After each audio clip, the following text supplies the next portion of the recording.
Hello, and welcome to episode 9 of Taking Back the Narrative podcast. I'm thrilled to have on Olga Meshoe Washington. Olga is the National Director of Programming and Engagement at Club Z and is a board member at IBSI, which is the Institute for Black Solidarity with Israel. Welcome, Olga.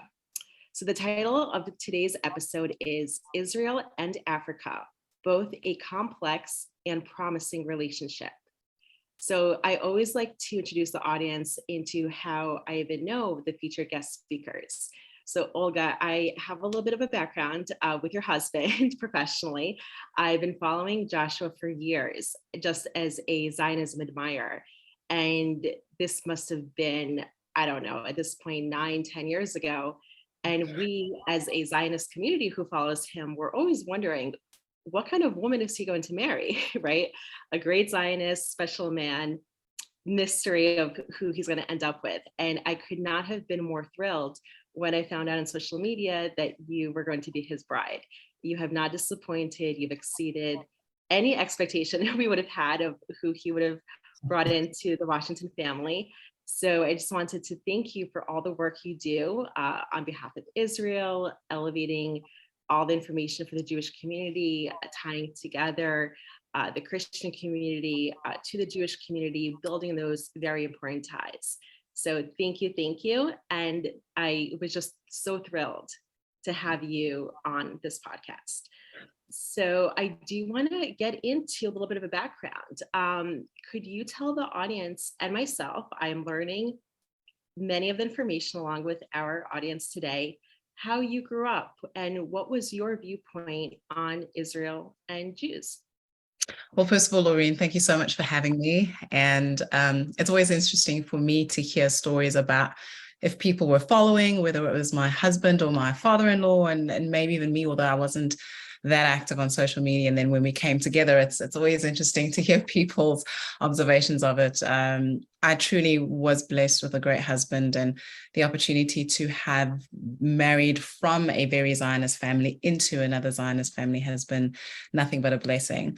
So my journey, Laureen, started from a Zionist outspoken perspective, I would say in about 2014. Up until that point, Olga was literate in the Bible. I was kind of literate with regards to the Middle East conflict. It wasn't really my problem. I was in South Africa, an attorney, being very successful at my job. What was going on in the Middle East was not my business, right? Until my father, his name is Reverend Meshoe, he's a very outspoken Zionist on the African continent, and in South Africa, he has been very, very instrumental in ensuring that anti-Zionist legislation in the South African government is not passed for several years. He was on a speaking tour in the United States as well as Canada.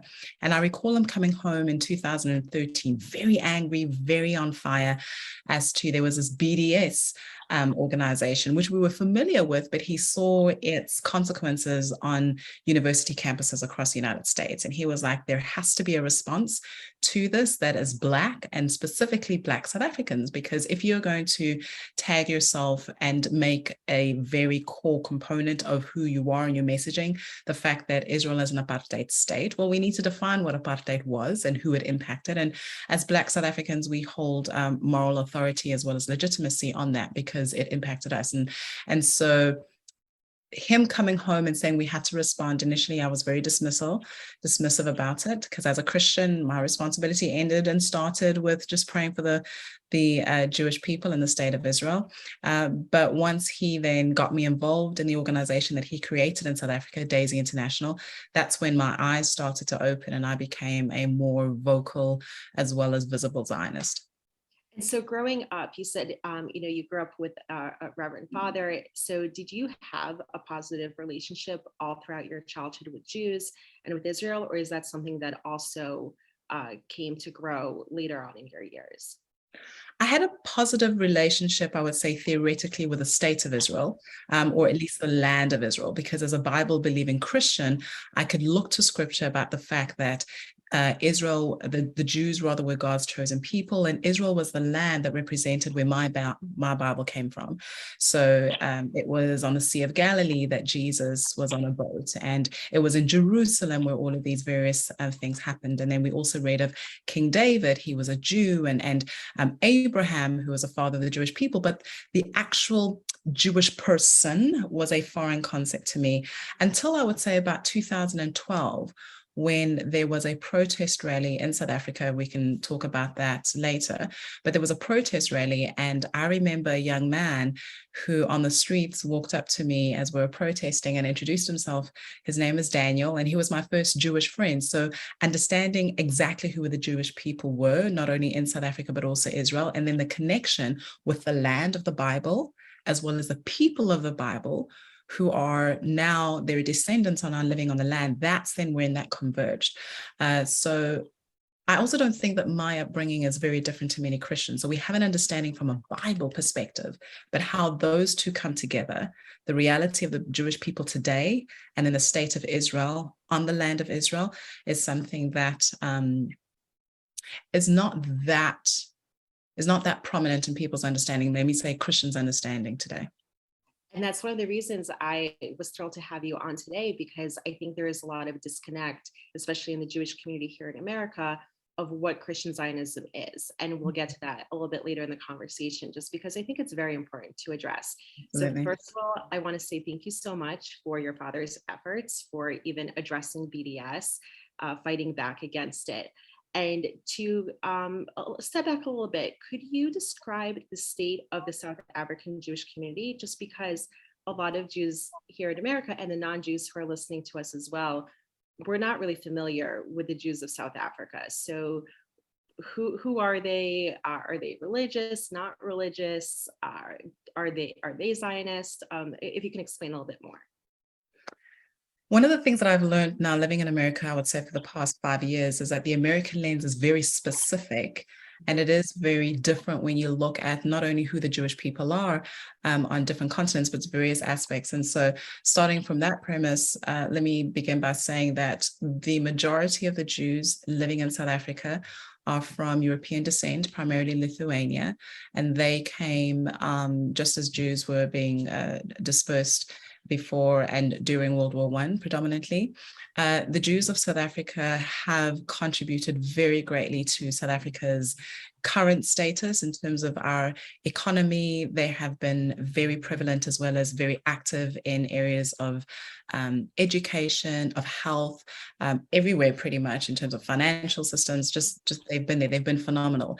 And not only have they been phenomenal in helping to build South Africa's democracy from 1994, but they were also played a significant role in the liberation struggle. Many people don't know things such as the first law firm that former President Nelson Mandela worked at when he was studying to become a lawyer was at a Jewish law firm. Many people may not know that activists who are at the forefront, together with organizations such as the African National Congress and various other liberation organizations during the apartheid era, were Jews themselves. And so Jews played a great role and continue to play that role. The last time I checked numbers was about a year ago, but I think there are about 50,000, maybe a little bit more, South African Jews in the country living there. We have had a lot of Jews make Aliyah. I've had some friends move from South Africa to Israel, which for me, I'm like, don't go, we need you. But I absolutely understand Israel is home and that's where they need to be. So from a irreligious perspective, there are a lot of religious Jews. We have them dispersed in various parts of the South African community. The main hubs, if I can call them that, will be Johannesburg, which is also known as the economic quote unquote capital of South Africa, and then Cape Town, which is actually our legislative capital of South Africa. And I hope to visit both cities. So I am thrilled and relieved, honestly, to hear that Jews played an involvement with the pushback against apartheid. Absolutely. Because I didn't know any of the history, and I know that here in America, Jews played a significant pushback in the civil rights movement, hand in hand with Black people. So I was hoping that it would have been the same in South Africa, and thank God for that.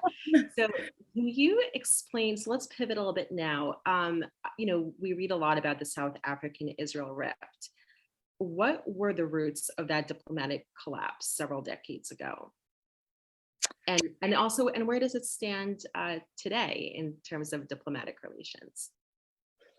It's a great question. It's a very, very complex question. I'll do my best to answer it as succinctly as possible, although it is a topic that we can speak to for hours. South Africa's history, as one can appreciate, is complex due to various factors, more predominantly the apartheid narrative and the apartheid era. So from 1948 all the way through to 1994, for those of the audience who may not be familiar, we had the system called apartheid, which in its literal interpretation, its literal translation means apartness. And so the apartheid government, the government of the time, which was a white government, implemented laws that had a separation of white people from non-white people on all levels. And there were various world players internationally that helped the liberation movement, that helped liberation organizations such as the African National Congress, the Pan-African Congress, various other organizations. And those players came from different places. Top of those players were the Soviet Union, the former Soviet Union, as well as the PLO, the likes of Yasser Arafat, and we had a lot of influence from various communist countries. And so you can appreciate the fact that if these are your friends during the struggle, that loyalty is expected to carry on even when the struggle is over. And so what we found with the African National Congress in particular, I keep referring to them because they are the governing party of South Africa. And so a lot of their views, a lot of their resolutions translate themselves into our government, even though South Africa has a government that we call a government of national unity. A quick lesson on South Africa's governance system is people will vote for a party, and we have representation in a percentage-wise according to how many votes a party may receive, and then those entities may form a government. I say may because the party that comes out on top may choose who they want to bring into the cabinet. And so we found that from post-democracy up until now, there has been a growing influence in relation to not just these were the people that were loyal to us during the apartheid era, but there's also been a growing influence, whether it's financial influence or ideological influence, again, from the likes of the PLO propaganda that had its roots in Soviet machinery, has taken even further roots in our political system. Unfortunately, the African National Congress has welcomed red carpet, welcomed the terrorist organization, otherwise known as Hamas, as well as deepened relationships with the Palestinian Authority. And so it's not only then translated and morphed from loyalty, but now also a political agenda. You can appreciate also that if a people are suffering and they say, we are suffering the very same way that you suffered, there is like this instinctive sense of, okay, I need to align myself to the oppressed because we were once oppressed as Black South Africans. And so the narrative of the oppression of the Palestinian people has also found a greater voice over the last few years, that the Palestinian oppression is similar to what the South African oppression was. And so there is a political as well as a moral obligation for not only people to see themselves, and so our government to see themselves as being pro-Palestinian, but unfortunately that then translates itself into also being anti-Israel. And that sometimes is something that's difficult for, if I may be politely direct to say, for Americans, right? In South Africa, the ordinary person on the ground does not see their stand with the Palestinian people as automatically relating to being anti-Israel. But unfortunately, we have seen that from a government perspective. The other complexity that brings itself into the question when you look at South Africa's diplomatic relations with Israel is the fact that there was a season during the apartheid eras where there was cooperation with the Israeli government and the apartheid government. And for some in our ruling party, the African National Congress, who are particularly in leadership, that is something that they cannot easily forgive. It boggles my mind. You were going to say something? Oh, yes. So is it true that Israel did sell weapons to the apartheid government at one point? That is true. That is very true. So this was in the early 1970s. the significance to that is we had 1967, the 1967 war, and there was now a real drive and a move to isolate Israel on the political stage. And so she's finding herself in a place of isolation. And at the same time, the South African government is finding itself, because remember, it was apartheid years, it's finding itself in a more and more isolated place. So isolated country needs friends. And so that's one of the reasons why there was this cooperation. But people forget that it was only for a short period of time. And I'm not excusing it, but it's important to place this in context, right? So the United States cooperated with the apartheid government in some ways. We had governments in Europe that cooperated with the apartheid government. We had Arab nations that cooperated with the apartheid government. But today, it's only Israel, that stain that has to be remembered against the South African, or at least remembered in respect of the South African people. And I call out that hypocrisy to say, in that period of time, there were multiple nations that did that, but then realized that their stance was wrong, including Israel, and said, okay, no, we're going to stop this. And that's what happened. But for whatever reason, people want to continue to use that. And I strongly believe that they want to hold that stain in relation to the Israel-South Africa relationship, because they know that the apartheid narrative and the racism accusation against Israel is core to the ideology that seeks to delegitimize the state of Israel, and so accuse her of ridiculous accusations such as committing crimes against humanities, which are an absolute lie. So I say all of that to say that it's complex, but thankfully on the ground, the people, the ordinary man on the street is not anti-Semitic. For the most part, they are Zionists. They may not understand why they are Zionists, but if you ask them about Israel, you ask them about Jerusalem, and you'll see their eyes light up. You cannot tell the African story without referencing Israel, without referencing Zionism, whether you're talking about it from a developmental perspective because of the 1950s, 1960s, and we can talk about that just now, or even from a very spiritual level, right? Africans are very spiritual.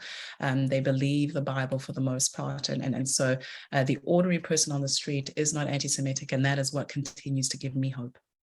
So from a government's perspective, when all else fails, blame the Jews and blame Israel. I recently had interviewed Rabbi Badi. For those who are unfamiliar, he's a great rabbi right now in Dubai, and he's developing the Jewish community there, expanding it greatly.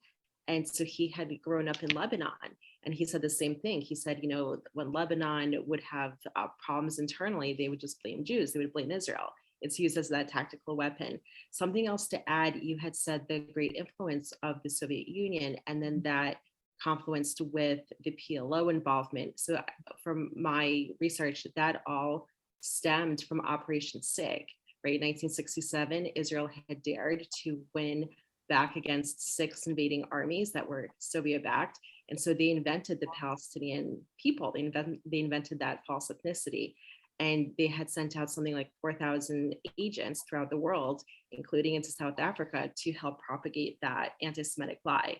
And we see in real life the fruits of that labor, unfortunately, even today, right? How many decades later, people still think that there was a Palestinian liberation struggle, and it's noticeable everywhere right now. So I think it's the greatest lie that has ever been told. 100%. It's the greatest lie that's ever been told. Unfortunately, also it's the greatest lie that continues to be told, and one of the greatest lies that continues to be believed. I believe that in 1967, because the Soviet Union, as well as other haters of Israel, saw that Israel was not going to be defeated on a military basis. They needed to war now on an ideological basis. Again, we had the introduction of the Zionism as Racism resolution in 1975 at the United Nations. And then even though that was in repealed in 1991, that continues to ring true in the ears of many. It continues to ring true even in non-governmental organizations. And so you have an attitude where people are like, well, Amnesty International is about taking care of human rights. And they're saying that Israel is doing all of these atrocities, and Israel must be doing this. And because, again, I say so respectfully, but I'm going to call it out like it is, people are lazy generally. They don't want to read for themselves. They don't want to interrogate for themselves. They don't want to dare to be challenged intellectually, that maybe something that I might have believed as being true all along is not. It's unfortunate that this lie continues to be propagated, but that's why I do what I do, right? We've got to speak up and tell the truth until the truth is seen for what it is. Exactly. And I think another problem is that too many people have such blank, respect for these institutions like the UN without realizing how anti-Semitic the United Nations has actually become over the decades, right? Like with the Arab countries, that's who controls it. Anyone who follows UN Watch, what do? They're a watchdog group against the UN Security Council, right? The UNHRC. And that's all oil money. That's all you have. What, Venezuela, you have on Iran there. It's just ridiculous. But yet people think UN equals legitimacy, and whatever the UN says has to be what's acceptable. But we'll definitely talk a little bit further about Dr. King a little bit later in the conversation and his pushback against that statement that you had mentioned, that Zionism is racism, and the great work that he did and what helped turn around, at least in America, some of the attitudes. So going back to the African continent, I know that right now countries like Kenya, Nigeria, and Ghana have very positive relationship with Israel. So could you talk a little bit more about that? So how, certain countries right now are very Israel positive, other countries are still lagging behind those countries. For me, it's a fascinating thing to continue to unpack. I say fascinating because if you look on the ground, 44 of the 54 countries that form part of the African Union, which for those in the audience may not be familiar with the African Union, kind of think of like the European Union, where you've got a committee that comprises itself of all of the countries that are present on one particular continent. So we've got 44 members of the African Union, 54 members of the African Union. 44 of those have got trade relations with Israel. They have got various agreements with Israel that will speak to things ranging from agriculture to counter-terrorism, intelligence, technology, all of these things. But then when we get to the United Nations, we vote in a way that is totally opposite. I sometimes ask myself in relation to my African leaders, are we suffering from schizophrenia here, right? Why, by way of an example, when Israel was readmitted to have observer status on the African Union, was there such an uproar by the same countries that have got these relationships with Israel? Mm-hmm. In 2021, at the end of 2021, Israel was hosting the 75th anniversary, or the 75th edition of Miss Universe, and South Africa's reigning Miss South Africa, her name was Lalela Msimang, she was scheduled to go to Israel. The backlash that she received by our government and by various anti-Israel groups was incredible, despite the fact that a couple of weeks later, South Africa, as it's done with previous ambassadors, welcomed a new ambassador to South Africa, a new Israeli ambassador to South Africa. So the hypocrisy there is incredible. I start by saying that to once again paint the fact that this is a very complex situation that we find ourselves on the African continent. In the 1950s and the 1960s, when many of these African nations were coming out of colonization, so all but 2 of the countries on the African continent were colonized by various countries. And so when they were receiving their liberation, the country that had the most number of embassies, and so was doing a lot of work on the African continent, the country after the United States that was most present was the state of Israel. You can walk the roads of many countries on the continent of Africa, from Zambia to Chad to the Congo, even South Africa, and you will be walking on roads that were built by Jews or by programs that Israel established. You will walk into hospitals that were established with Israeli technology, Israeli assistance. There are so many examples of this. But then in the 1970s, that relationship was cut. Fortunately, in the 1980s and the 1990s, those relationships were reestablished.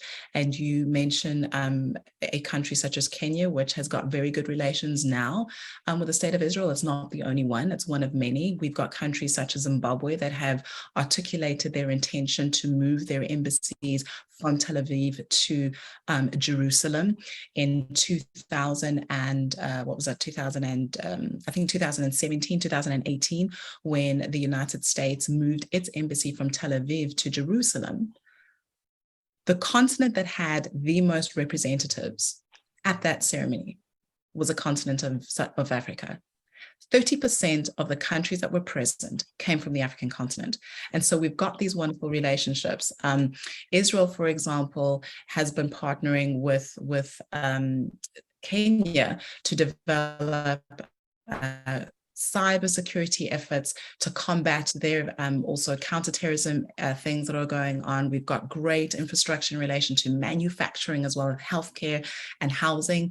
Another country that on the ground is doing great work with Israel is Ghana. Another country that's doing great work with Israel on the ground is Nigeria. In Nigeria, we've got things that are going on even in relation to technology for transportation. But Nigeria, if you look at its voting patterns at the United Nations, is the exact opposite. So it is quite an unfortunate schizophrenic situation, which we are training, I say we, IBSI together with DAISY International, and we see part of our mission as training young people, training leaders who will one day then ensure that there's a translation to this great relationship from trade to technology and various other things, that there's a translation of that to diplomatic honesty, if I can use that word, with Israel and our relationship with Israel on platforms and in scenarios such as the United Nations. And do you think that the Abraham Accords will spearhead those changes now that they see that Israel has such great relations with the Gulf, most of the Gulf, with Morocco, soon to be Saudi Arabia? It's really interesting with the Arab nations. You had Yasser Arafat, who, said the nice things he had to say, but in reality, he did, very terroristic acts. Then you have Saudi Arabia, people hold on to, they're not going to do anything until the Palestinian issue is solved. But at the same time, the Abraham Accords would not have moved forward without the stamp approval of Saudi Arabia. And they're investing in some technology firms in Israel, right? You have 3,000 Jews who live in Saudi Arabia. So for me, I don't take Arab leaders' words into account. I take their actions. So hopefully, I don't know. So do you see that hopefully turning point of they're seeing that Israel is not even not going anywhere, but it's now integral in trade relations, in military cooperations.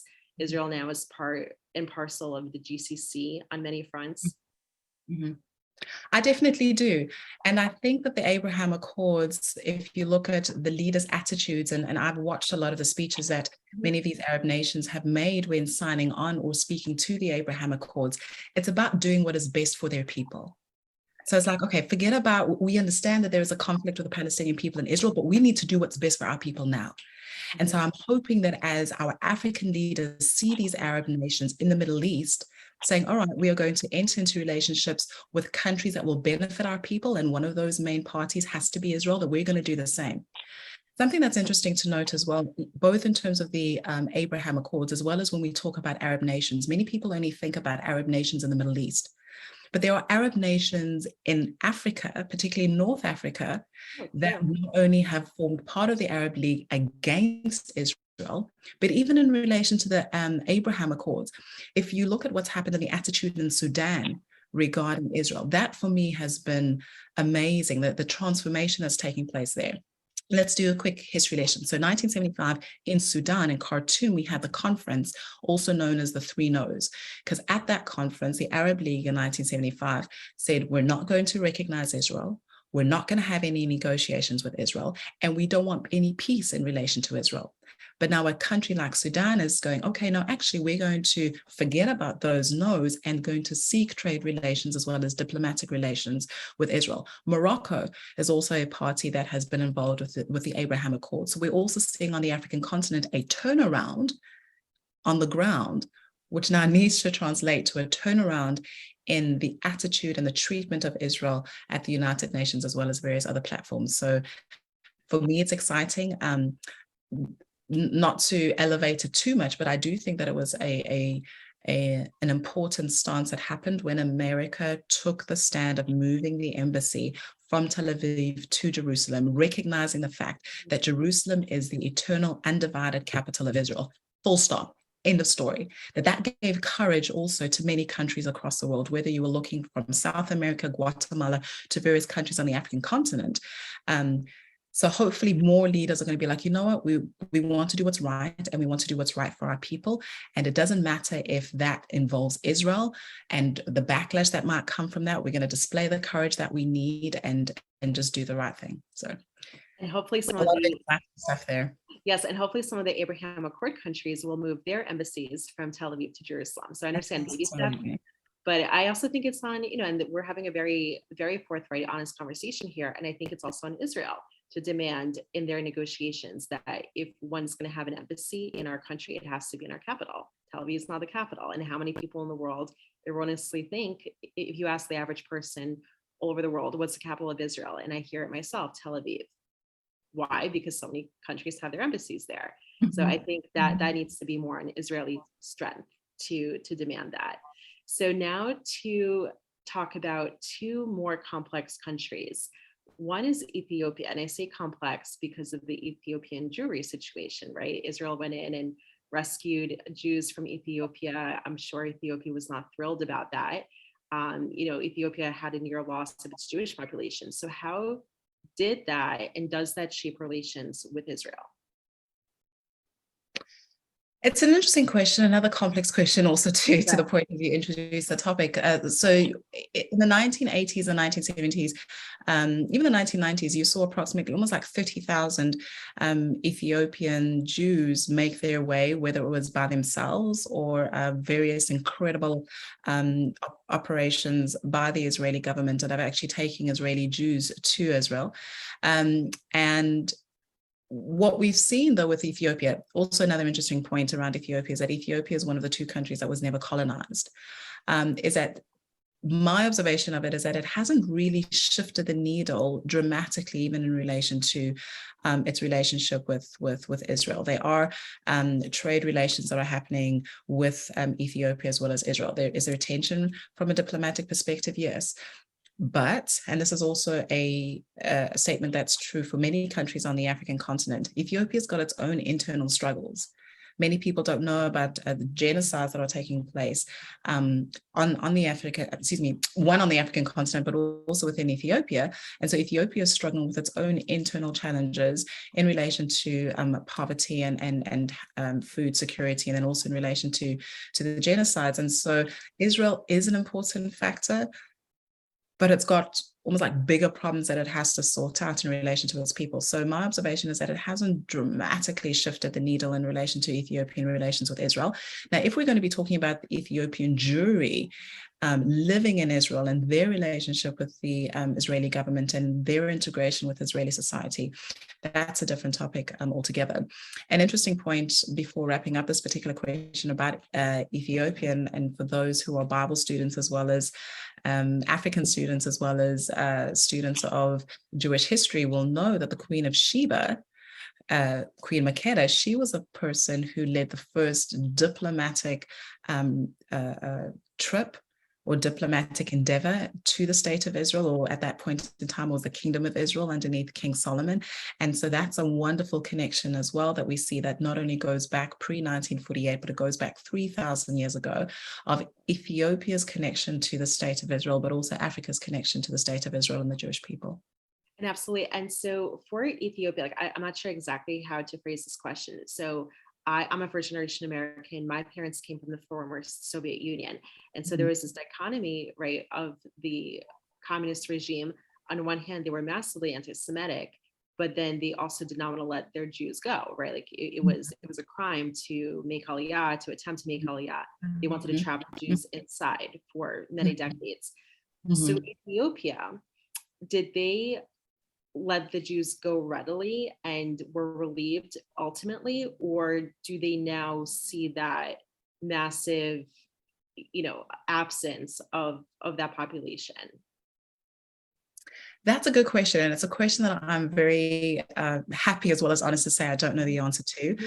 If you do look, however, at how the operations happened in the 1980s, 1990s, they did not happen with Ethiopia's blessing, per se, right? Because many of them were covert, they were underground. It wasn't something that was, you didn't see the shaking of hands with Ethiopian leaders together with Israeli leaders. It was definitely something that was not celebrated or wanted.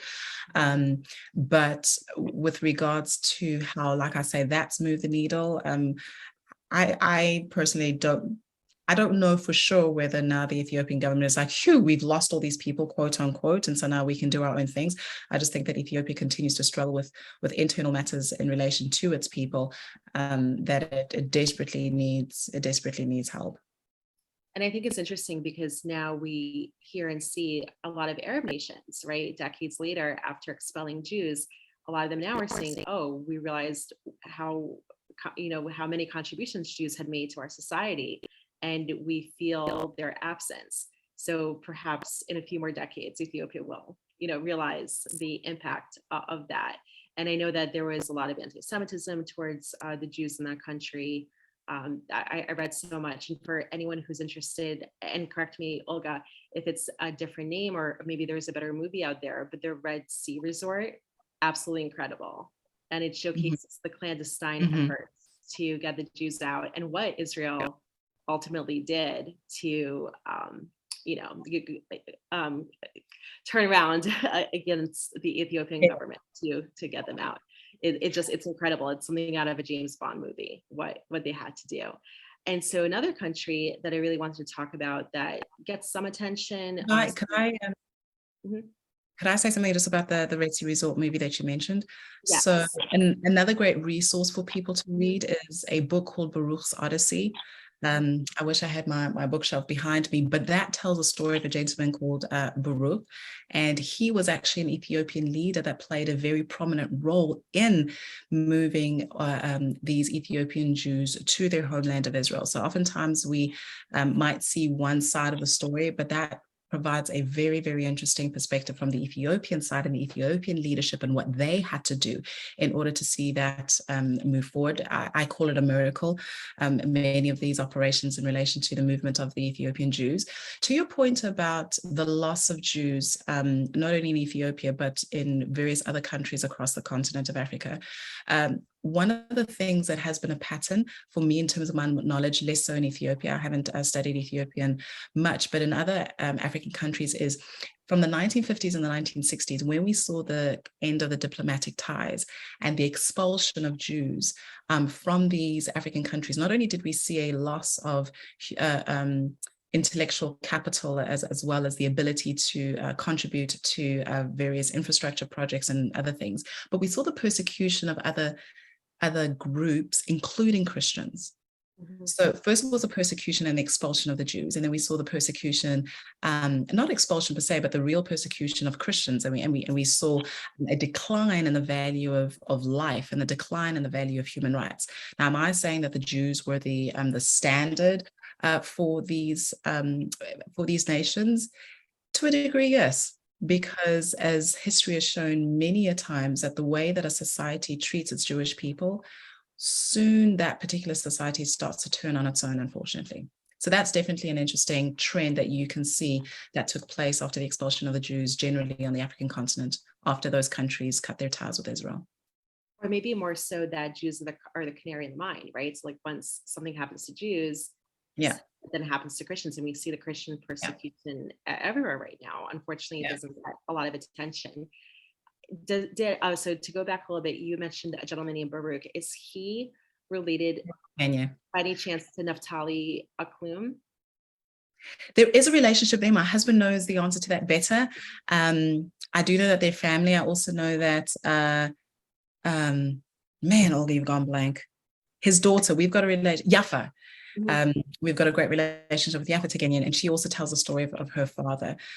So it's a wonderful contribution that she and her father and their family, that community, has made to the integration, the movement, first of all, of the Ethiopian Jewish community to their homeland, and then secondly, the efforts in Israel for the integration of their people, and also highlighting their story.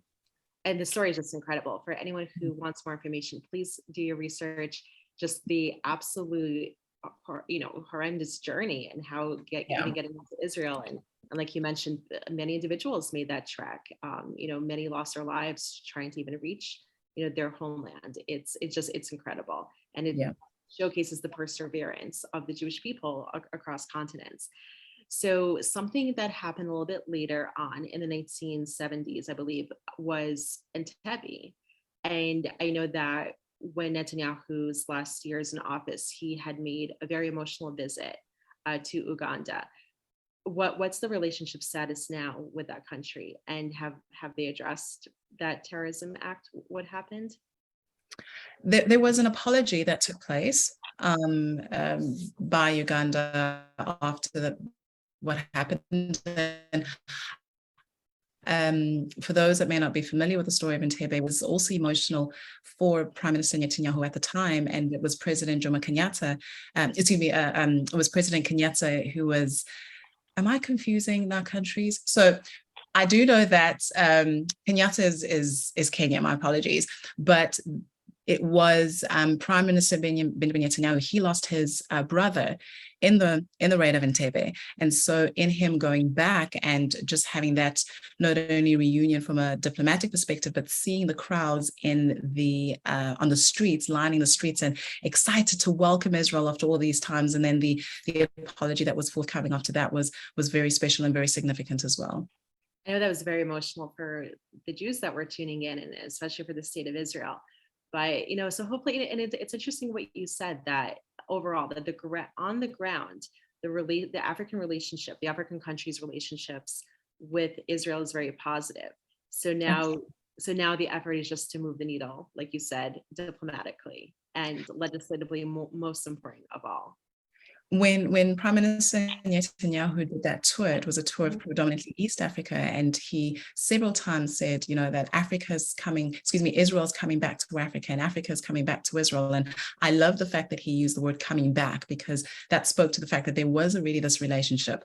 And for people who were watching that particular tour, you would have seen the streets lined with thousands upon thousands of people just ululating and singing and waving these Israeli flags, and really just welcoming to their shores a people that have contributed to Africa's existence, a people that, again, I mentioned a few moments ago at the beginning of our interview, that you cannot tell the African story without mentioning Israel. If I can interject with a cultural lesson that I saw a couple of months ago, and that was when Beyonce, she released her Black is King trailer. I didn't watch the actual documentary, but I did watch the trailer. I watched 2 of those trailers, and at one point I saw that there was this river, and on the river there was this basket, and in the basket was this baby. And I stopped and I was like, wait. So she's talking about Africa, and there she's got a river with a basket and a baby. Those of us that know our history as well as know our Bibles, so that's the story of Moses. That's the story of Moses. And so once again, in telling who the African people are, you've got these stories of Moses, and then the establishment of the Jewish people as a nation on the continent of Africa, and various other stories. So even on the cultural aspect, when people don't know it, there are all of these connections that are there, which for me are exciting. And so we have a responsibility to re-educate our people on who the Jewish people are, our relationship to the Jewish people, and the state of Israel as well. But it seems to be going in a positive direction. So at least that seems very promising at this point. So to go back a little bit, you were talking about, you grew up in a very Christian home. So Christian Zionism is definitely a polarizing topic amongst the Jewish community. And I really wanted to address this because I have a very positive viewpoint, right? I don't believe that Christians who are pro-Israel are trying to convert Jews. Maybe there are very, very few of them. I've not seen any. I've been alive for almost 40 years now. Not one Christian has ever tried to convert me. The only person who attempted to without any success was a Jew for Jesus. I have never been proselytized to as much as from a fellow Jew. But no Christians have ever done that to me. I don't know any of my Jewish friends who have been attempted to be converted by any of their Christian friends. So could you dispel the myth that all Christians who are pro-Israel are trying to do this for their own religious benefit to get all Jews to become Christians? And I know that's a loaded question, but I think it's important.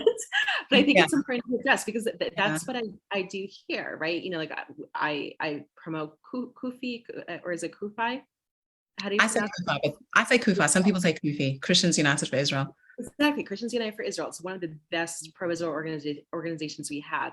You know, so many Christian businesses are in Israel, great Christian relationships with the state of Israel.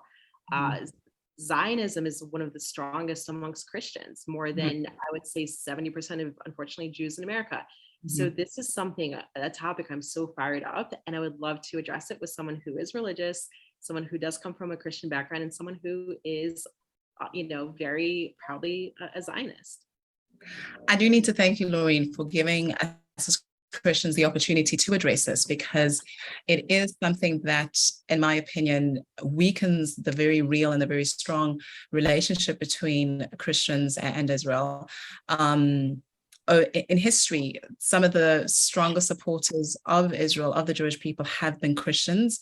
Am I frozen? It looks like. It's okay. I can still. You can still hear me? Okay. My video has been acting up in my connection. There we go. Yay, I'm back. That some of the strongest supporters of Israel have been Christians, you know, even in terms of playing a role in the reestablishment of Israel in 1948 and the processes that led up to that. A couple of things that need addressing when we talk about the whole Christian aspect is, first of all, there was this very dark period where Christians did seek to make it their absolute 100% main thing to do, of proselytizing to Jews, and if you did not convert, then there was persecution. So we cannot deny that that was a period of time in our history. That's the first thing. The second thing that I think is important to acknowledge is, what are people's definition of Zionism? So Zionism is the belief that Jews have the right to self-determination in their ancestral homeland, right? Christian Zionism are Christians who hold that very viewpoint. They just happen to be Christians, and they link that to the fact that the Bible talks about the fact that the Jews, that the people of Israel are God's chosen. There isn't the connection on they are only that, and so because of that, you then have to go and preach to them. You then have to go and proselytize. That is not what Christian Zionism is. Are they Christians who make it their goal, who make it their aim to proselytize? Absolutely. Now, do we take the same paintbrush and say, because there is a group of people, and then wipe across all the Christians? We don't, and we should not. I serve as the National Director for Programming and Engagement at Club Z. For those that want to look it up, Club Z, just a quick shout out to Club Z, is a place that all 8th to 12th graders need to be a part of because of the work that we do.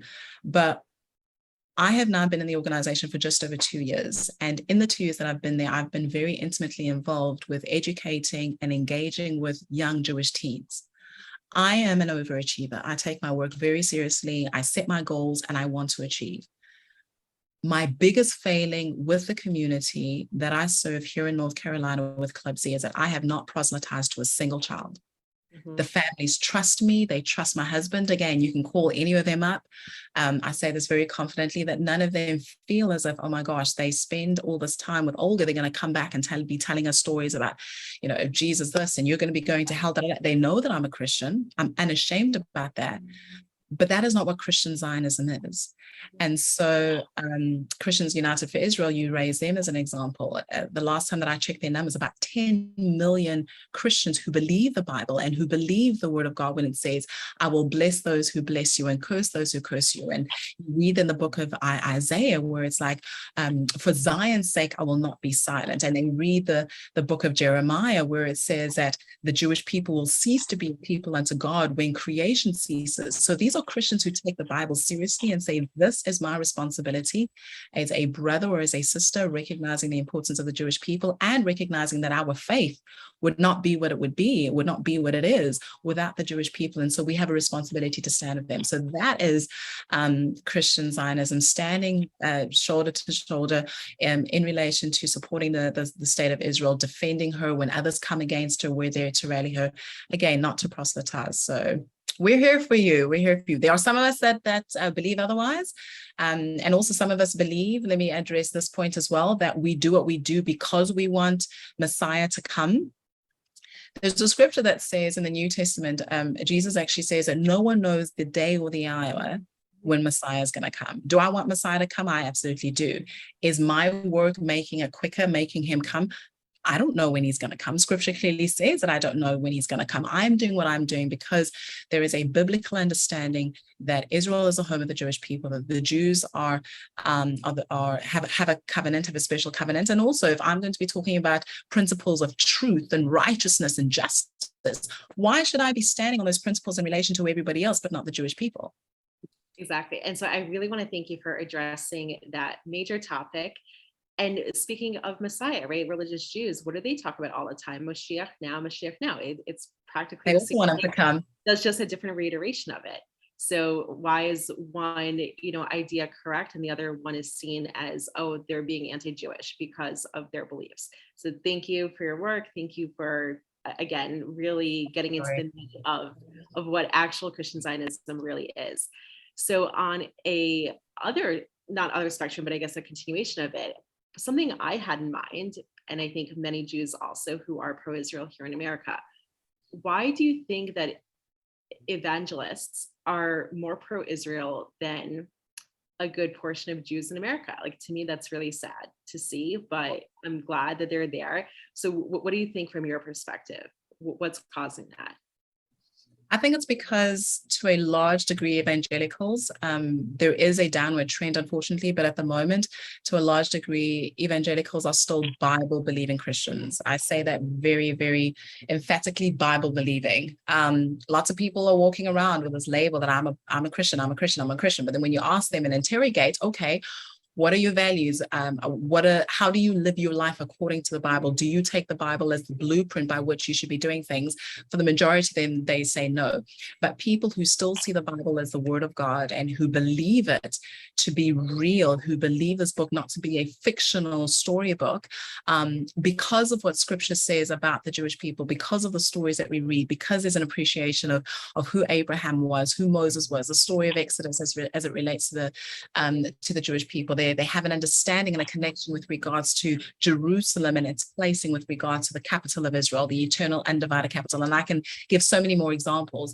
Because that is still true to them, they hold that true, then they have a positive outlook as well as in a positive relationship with Israel. There is, unfortunately, an attempt to grow Christian anti-Semitism. It is a very, very real thing. And so once again, the responsibility is on us as Christians to speak the truth to our brothers and sisters, to say, if you call yourself a Bible-believing Christian, there is no place for you in relation to anti-Semitism. Ensuring that our pastors feel equipped also to understand scripture and what scripture says in relation to who Christians are and who Jews are. We're not the ones that replace the Jews. Absolutely not. Replacement theology is anti-Semitic. And so for as long as Christians stay true to the word of God, then we'll continue to see strong support for the Jewish people from the evangelical space. I always say thank God for evangelicals. We need them for political reasons, we need them for Zionism reasons, and they're also great Americans.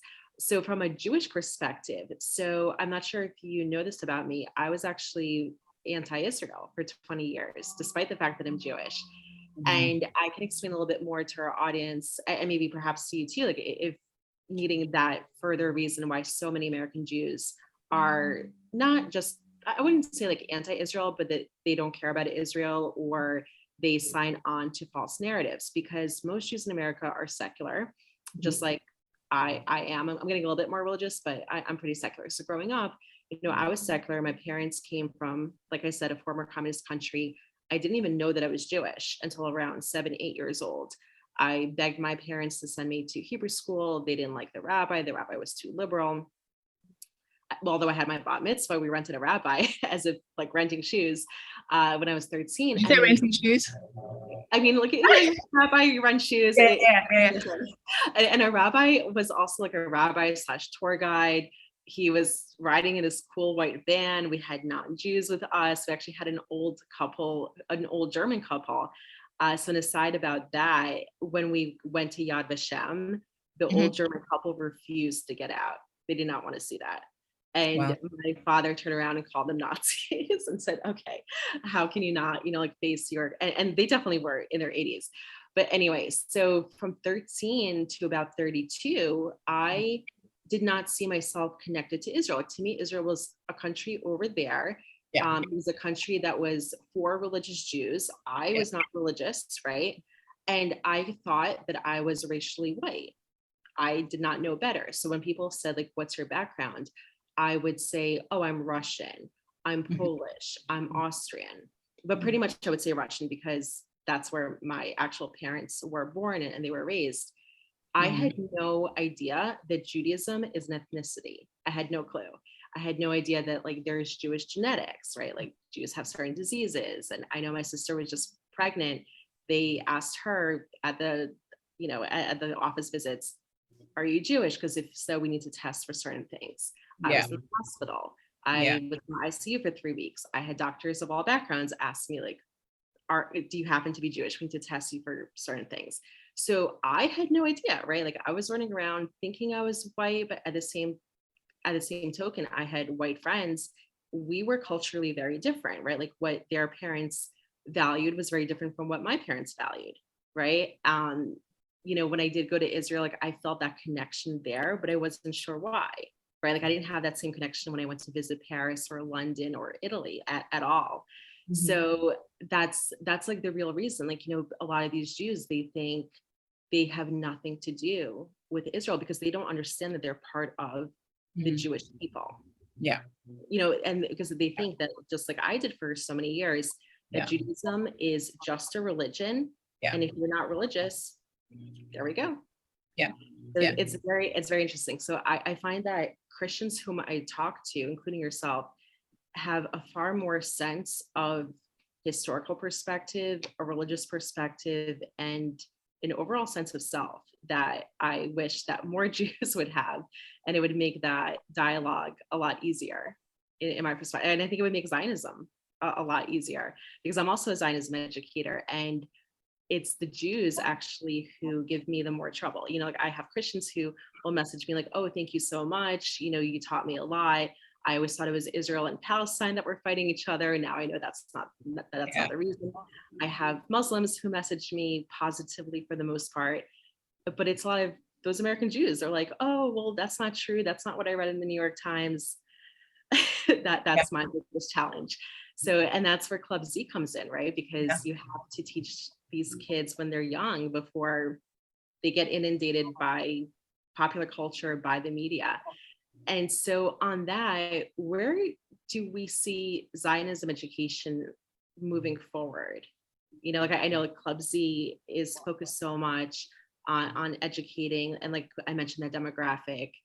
I'm focusing on filling in the historical gaps, right? Because a lot of organizations talk about biblical times, and then they cut to 1948. Well, what's in those 2,000 years, right? Like, I didn't know what was in those 2,000 years. And so what's the biggest anti-Semitic lie out there? It's that all Jews were exiled. There were no Jews left, apparently, right? According to those people, Arabs moved in and Jews came back as victims of the Holocaust in 1945, right? So, and that's what I believe, right? That's what I read. And so, like, when you think about that, you're thinking, well, if Jews were not there for 2,000 years, they are stealing land, right? Like, so there is this imbalance. So, to me, like, filling in those 2,000 years and proving that Jews have had a continuous presence in the land of Israel. There was not 1 year that was Jew-free. There were medieval Jewish Kabbalah communities. The Jews, when they were briefly kicked out for 100 years from Jerusalem, what did they do? They moved up north to the Golan Heights. They built 36 separate synagogues. There had to be enough Jews to have 36 separate synagogues. There was a Jewish presence in Gaza. There were Jews in Haifa. In 1100, they held back the Crusaders for a month, which is no easy feat. And they did so with, Muslims in that area as well. And when historians went back to research the records, who were the fighters, they found out that the majority of the fighters were Jews, with some Muslims sprinkled in. People forget about the Sephardic, communities. Ladino was the main language for hundreds of years. Gaza was a Jewish port city. It was from there that Jews were sent as slaves to Italy, but it was also to which Sephardic Jews came to seek freedom after they were kicked out of the Iberian Peninsula. So I'm shocked that so many organizations don't address that. So just in general, like, where do you see this topic moving forward, to teach Zionism properly? Yeah, it's a big conversation that needs to be Right. unpacked and unpacked in different ways, depending on who the audience is. Yeah. Just listening to you narrate and talk about the presence of the Jewish people during the 2000-year period of exile. I don't know if many people know that Gaza is mentioned in the Bible, right, as it pertains to the Jewish people. And so if I'm looking for about Zionist education to, for example, a Christian audience, the great thing for me is that the Bible is not just a religious book. It's a historical book. It's a book in relation to strategy. It's a book in relation to morality and relationships. It's a book in relation to Zionism. For me in a Christian space, the starting point has to be go back to placing proper prominence on the Bible as a resource, and then also incorporating various historical books. If we are talking about young people, and that's my speciality with Club Z, again, our age group is 8th grade through to 12th graders. The reason why our focus is on that is that our founder and executive director, Marsha Mukulova, she recognized that anti-Semitism wasn't an issue only for students when they got into college. It very much was so, and still is so, unfortunately, and we needed to prepare our young people so by the time they got onto campus, they knew how to respond. But it was also becoming more and more of an issue for high school students. And so there wasn't a program. There are incredible Jewish programs out there that are doing wonderful things. But when it came to the topic of Zionism and peoplehood, you spoke about your Jewish identity and how you identified with regards to when people said, who are you? And you listed, I'm from Austria and Russia and all of these things, but I'm Jewish. That was like bottom of the list, if at all. So the Club Z philosophy as well as approach, which for me is a fantastic approach and why I believe in it so much in relation to Zionist education, is we focus on 3 things. First of all, it's peoplehood. Who are the Jewish people? If you can't say who you are, then how can you respond when people call you out and say that you are a white supremacist or you are a racist? How can you be a racist when there are all shades of color of Jewishness, of Jewish people, right? How can you say that you're a white supremacist and you congregated in Europe and that's where you rule the world from if you've got Jews that are in China and Jews that are in India and Jews that are in South America? So who are the Jewish people? Number one, being an ethno-religious nation and group. And then we also look at Zionism. What is Zionism? Who are Zionists? Where is Zionism? Does the story start in 1948? With the establishment of Israel? Does it go all the way back through to 1917 with regards to the Mandate period? Many people don't even know the Mandate period. They don't know 1920 San Remo, which from a legal perspective established Israel's legal claim to the modern state, right, to this land. What about the different empires that existed over the years from from the year 70 AD when the Romans expelled the Jews, not all of them, but the majority of the Jews, and what was then the Jewish presence in the land? If our young people don't know that and can't see the continuation of the Jewish people in the land, then yes, it's easy when somebody comes to say, first of all, you guys never existed here, we now exist, or to say, yeah, you existed, but it was so many years ago, you've lost your claim because there were no Jewish people to your point, and now you guys came and decided, oh, now we want to go back because of World War I, because of World War II, World War I, the ending of the Ottoman Empire, and then, of course, the Holocaust and World War II. Now we want to stake a claim, we're going to colonize, we're going to expel. If there's no full appreciation with regards to the indigeneity of the Jewish people and the continuation of the Jewish presence in Israel, then it makes it very difficult, if not impossible, to do the third thing, which is to advocate, which is to say, no, this is my homeland. Just as everybody else has got a homeland, I too, as a Jew, when I say I too, I'm speaking on behalf of what we teach our young people, then being able to say, I too, as a young Jewish person, not only can relate to Israel as my homeland, but it's part of my identity. I am a Jew because of Israel. Jews come from Judea. The very term Jew, right, is linked to Judea. When we talk about Judea and Samaria versus the West Bank, our young people are able to effectively respond to that. They know how to respond to narrative. They know what occupied territory means. They know that when we speak about the 1967 borders, that's actually hogwash. There were no borders in 1967. We talk about the Green Line because literally, as part of trying to get to a place of peace, they drew borders, or they drew lines with regards to separating, this is Israel proper, and then these are the disputed territories. There's no thin line at all. Like if you go there, right? Exactly. In July of this year, Club Z took its very first trip to Israel. It's something that once the teens have graduated from our program, which is a 2 to 3 year program, they then go and experience this trip.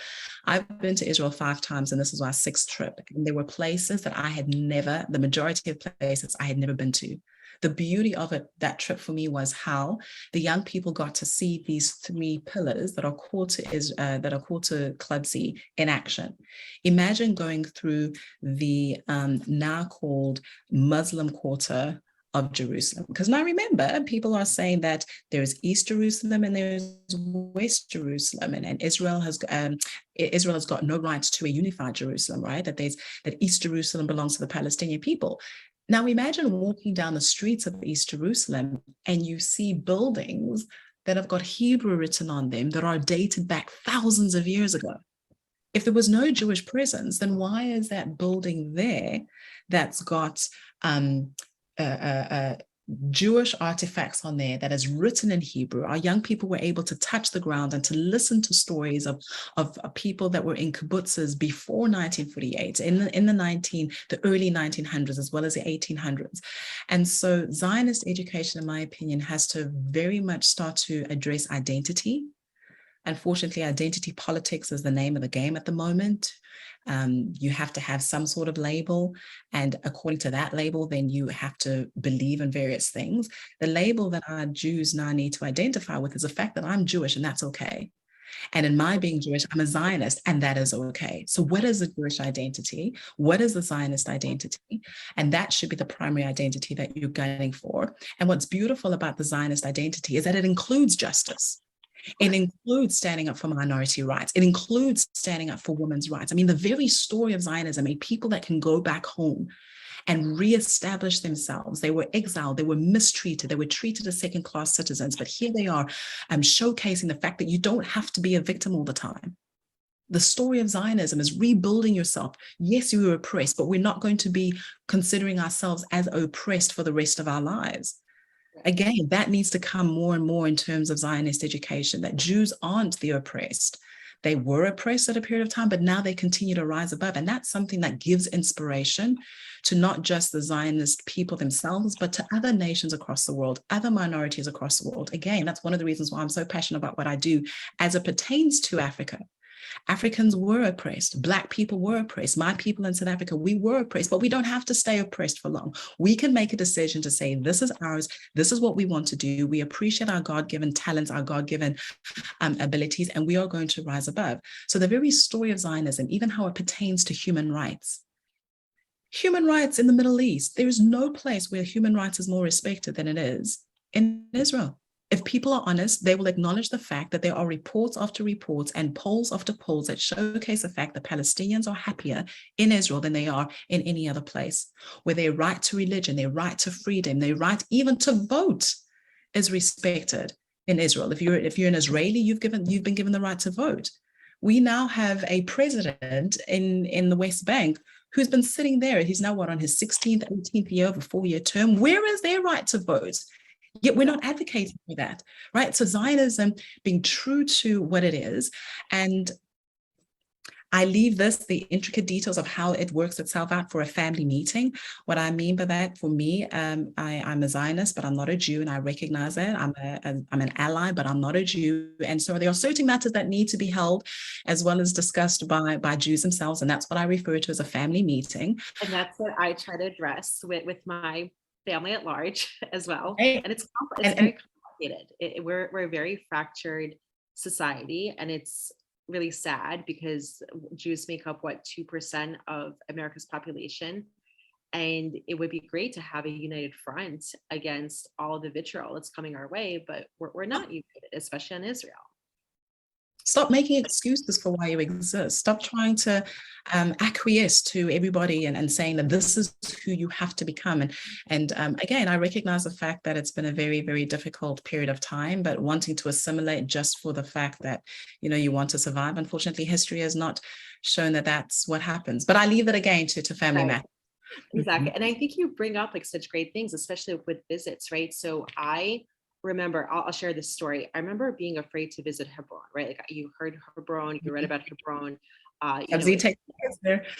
exactly, like, that's where the occupiers live, like you can't believe it. And so I didn't understand before I went there, and I went there fairly late. So I became a self-identified Zionist in 2014. I did not visit Hebron until 2018 with a Chabad trip. And I think it helped to go on a religious trip when one is not religious, because you get more of a perspective. And I was thinking beforehand, why is Israel spending so much money on military there to safeguard 3% of Hebron's population, which is Jewish? This is ridiculous. This is what I thought. And then you get there.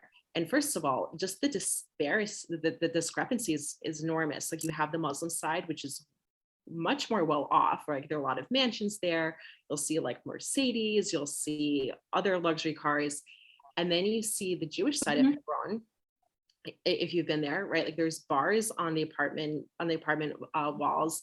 People live like a second world economy there. Like you cannot believe you're actually in Israel. And we went to visit with some of the Chabad rabbis who live in Hebron.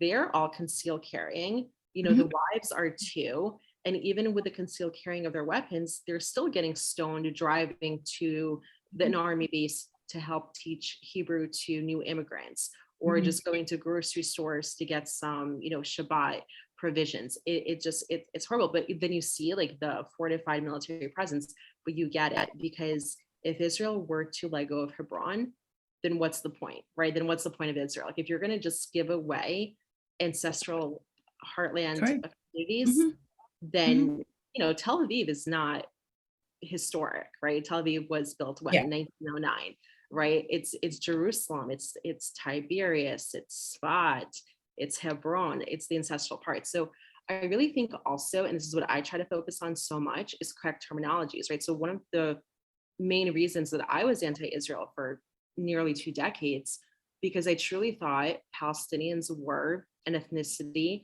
I thought that settlements were a thing. Like I'll share another story. I went to a lecture by Natan Sharansky here in New York City. I've heard his name growing up just because I grew up in a Russian speaking community. And I basically tuned him out while he was speaking, because I was there to ask one question. I wanted to raise my hand and ask, why does Israel keep building illegal settlements? Because that's what I read in the New York Times. That's what I saw on CNN. I remember raising my hand so loud and proud. And the only reason I was spared embarrassment, because another ignorant Jew asked that question. And I remember Natan Sharansky answered back. He said, there's no such thing as settlements. Those are legal Jewish communities. I left. So this was 2013. I left thinking he's lying. He's a puppet of the Israeli state. Like I had no clue. Then when I became a Zionist and started doing more and more research, and I started using correct terminology, it all made sense, right? Like I never say West Bank, that's a 1950s Jordanian occupation term. I always say Judea and Samaria. When let's talk about the Palestinians, right? So, when people say that, I'll say, which of the 7 groups are you talking about? Are you talking about the Gazans, who ethnically have not much in common with the Arabs in Judea and Samaria? Are you talking about the Bedouins? Are you talking about the Israeli Arab Christians, 80% of whom are not even Arab, they're Aramean? And in 2014, the Arameans lobbied the Israeli government to change their status from Arab to Arameans, and luckily Israel granted their wish. Are you talking about the Israeli Arab Muslims who came to Israel from 25 different Muslim countries? Let's move on to Judea and Samaria, I'll say. Are you talking about the clans that are Jewish ethnically and genetically, who were forcibly converted during Ottoman times, who are still there? Are you talking about the resettled Jordanians? Or are you talking about the Arabs who were influxed by not only the Ottomans, but also under the British occupation, right? When we're talking about the Mandate period, of course, there's a legal aspect. What happened in San Remo And then Churchill lobbed off 78% of the Jewish homeland to create Jordan in Mhm. 1922, just as a gift Yeah. to a Saudi family. Yeah. And so no one's talking about the Brit, like, and to say it correctly, like, it's the British occupation. And I actually blame a lot of this on Israel. Like, you can ask any Israeli citizen, they'll say that in their school, they don't learn about this. Ask any Israeli, like, oh, so can you tell us a little bit more about the British occupation? The what? Like, they don't learn this, right? So I think it behooves Israel to engage in a lot more education of their own country. Just like, in America, I attended public schools. Did we get a proper education on everything? And I'll give you an example, right? Like, the way like we were taught slavery, it was not that in depth. And I remember the first time I stepped foot on a plantation, I went on a plantation tour in 2015. I was shocked, right? Like, we didn't learn the depths of how horrific slavery was until I Mhm. had seen it myself, right? Like, Mhm. seeing the accommodations, seeing how awful it was even during Reconstruction. So Mhm. I'm not saying it's on purpose, but I think that education needs to be stronger across the board, everywhere, in America, in Israel, in Europe, about their history. It really does play a Yeah. part. And that's where we come in, right? Like, that's why we have to fill in those massive gaps to combat that. Yeah. Yeah. So I do want to leave on one thing. So I would be remiss if I didn't ask you a little bit to explain about IBSI and the Mhm. great work that it does, because I know that you're a board member on IBSI as well.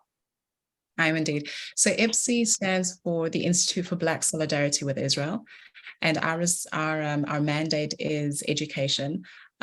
Before I share a little bit more on IBSI, listening to you speak and listening to even how it ties back to the theme of this podcast and your work, and I want to appreciate you for your work, is taking back the narrative, taking back language, giving it its proper meaning, taking back our history. We've got all these things in relation to revisionist history, and deciding that we're not going to dictate what the trends are in relation to narratives, in relation to what is right and what is wrong, but we're going to be true to what truth is. Um, you spoke about the Israeli government, and you also spoke about, the education system here in the United States. I actually say that education needs to even come down back to the homes and back to people who know what the truth is. And that's also part of what IBSI does, is empowering individuals, empowering families, parents. Where are you? You need to be responsible for ensuring, whether you're Jewish, whether you're Christian, whether you're American, you're Israeli, that you are ensuring that your kids get the education and the knowledge they need to, because if we're going to leave it up to others to do, they're not going to do the right job, a fair job, as well as a complete job. And so the Institute for Black Solidarity with Israel recognizes that there is this lack of knowledge and understanding. First of all, what was the Jewish relationship with Blacks here in America, African Americans here in America, particularly during the civil rights movement. But also, you cannot talk about African American history or Black American history without tying it back to the continent.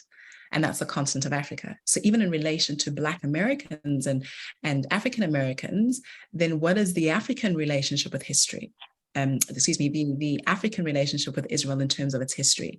And so our work is educating young people, providing resources on conversations that people might not be familiar with. There is a great video that we put out the other day about BASIC, and that looks into the organization that was created by Brian Rested together with Adia Rudolph, and that they look at the relationship that the African American community in the 1970s had to ensure that there was support for Israel and for the Jewish people.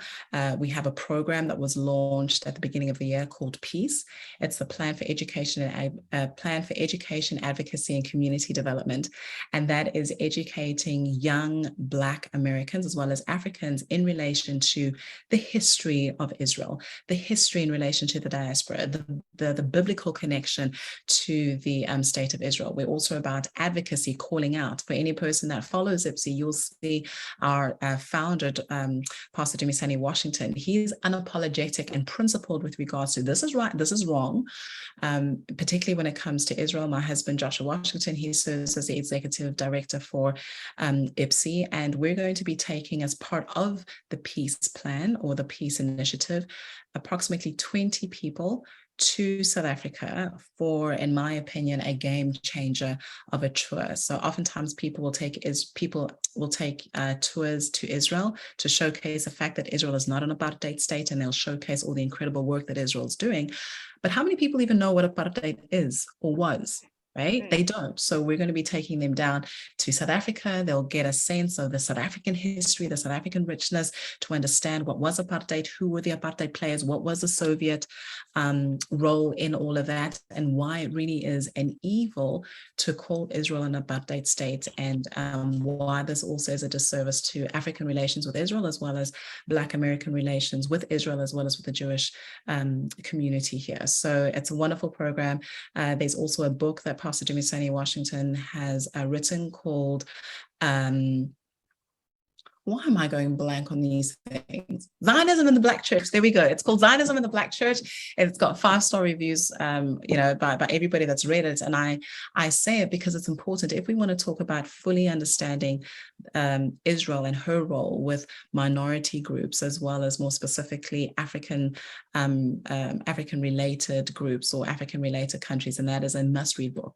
It's important. Why? Because of how much space African culture occupies the world. Look at what's happening now on social media. There's this round relation to Kanye West and Candace Owens and and Black Hebrew Israelites, Trayvon Martin, George Floyd. All of these Black issues were taken and drawn. There were comparisons drawn in relation to Palestine and Israel. And so if we really want to address this, even in relation to Zionism, there has to be a deep and proper understanding of the Black relation with Israel. And so with a mouthful, that is one of the reasons amongst many that the Institute for Black Solidarity with Israel exists. I need coffee. So I'm going to, for audience, I'm going to link both Club Z's website. I'm also going to link IBSI's website. And nice. Yes, for everyone who's on Twitter, on any form of social media, please follow not only your husband, Joshua Washington, but also your father-in-law, Pastor Dumasani Washington. Honestly, I learned a lot of my Zionism facts from your father-in-law, more than any other Jewish person. So I thank you for your family's work, from your, undying work, your important work. And thank you so much for your time. We really appreciate it. I know I learned a lot. I'm sure that my audience has learned a lot, and I can see us having a part 2 discussion at some point as well. That would be incredible. I've thoroughly enjoyed being with you. Thank you for having me, Laureen, and I hope that the audience has learned much. Thank you so much.